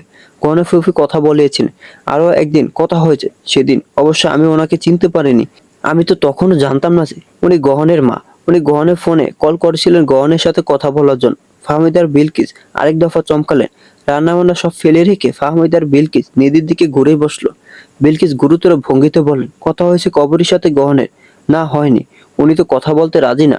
আর তাছাড়া ওনার মা কল করেছে, খবরটা জানতে পারার সাথে সাথে ওনার সৎ মাঝে অসুস্থ হয়ে পড়লেন। কথা বলার সুযোগটাই তো উনি পেলেন না, ইচ্ছেও নেই কথা বলা। বিলকিস একটা দীর্ঘশ্বাস ছেড়ে বললেন, স্বাভাবিক। যে কারণে কবরী ছেলেটাকে ফেলে রেখে গিয়েছিল তাতে স্বাভাবিকভাবে কোনো সন্তানেরই আর তার মায়ের প্রতি ভালোবাসা থাকবে না। খুব আফসোস হয় জানো তো আমার, কেন যে চলে গিয়েছিল কবরী। বুঝতে পারে ওই সংসারে অশান্তি অন্যান্য সংসারে অশান্তি থেকে আলাদা ছিল। ও স্বাধীন চেতা মেয়ে ছিল, তারপরও যথেষ্ট মানিয়ে নিয়েছিল। কিন্তু শেষমেশ কি যে একটা কাজ করে বসলো। বিকেলের দিকে আবহাওয়া ভীষণ খারাপ হয়ে এলো। পরিষ্কার আকাশটা হঠাৎ করে কালো মেঘে ঢেকে গেল। প্রকৃতি কেমন যেন উত্তাল হয়ে উঠল। নিধি একটু গহনের মামাতো ভাই বোনের সঙ্গে গ্রামটা দেখতে বেরিয়েছিল, তবে খুব বেশি দূর যেতে পারেনি। আবহাওয়াটা খারাপ দেখে তাড়াহুড়ো করে বাড়ি ফিরে এসেছে। তীব্র বাতাসে পথে ধুলো উঠছে। সেই ধুলাবালি কিছুটা নিধির চোখও গিয়েছে। দু চোখ ডলতে ডলতে নিধি ঘরে গেল। গহন ওদের সঙ্গে যায়নি। ছেলেটা সেই যে আসার পর ঘরে উঠেছে, সেই দুপুরে খাওয়ার সময় একটু বেরিয়েছিল, না হলে ঘর থেকে বের হয়নি। শুধু বিশ্রামই করছে, তো বিশ্রাম করছে। বাড়িতে থাকাকালীন ল্যাপটপকে ছাড়তে চায় না, আর এখানে ঘুরতে এসে বিছানাকে ছাড়তে চাইছে না। কবে যে লোকটা নিধিকে এভাবে ঝাপটে ধরবে কে জানে। নিধিকে চোখ ডলতে ডলতে ঘরে ঢুকতে দেখে গহন জিজ্ঞেস করল, ধুলো গেছে চোখে? হ্যাঁ, পুরো রাস্তায় ধুলো মনে হচ্ছে আমার চোখের মাঝে চলে গেছে। নিষেধ করেছিলাম আমি যেতে, আমার কথা না শুনলে এমনই হবে। নিধি বিরক্তিকর গলায় বলল, জ্ঞান না দিয়ে একটু সাহায্য করলে তো পারেন।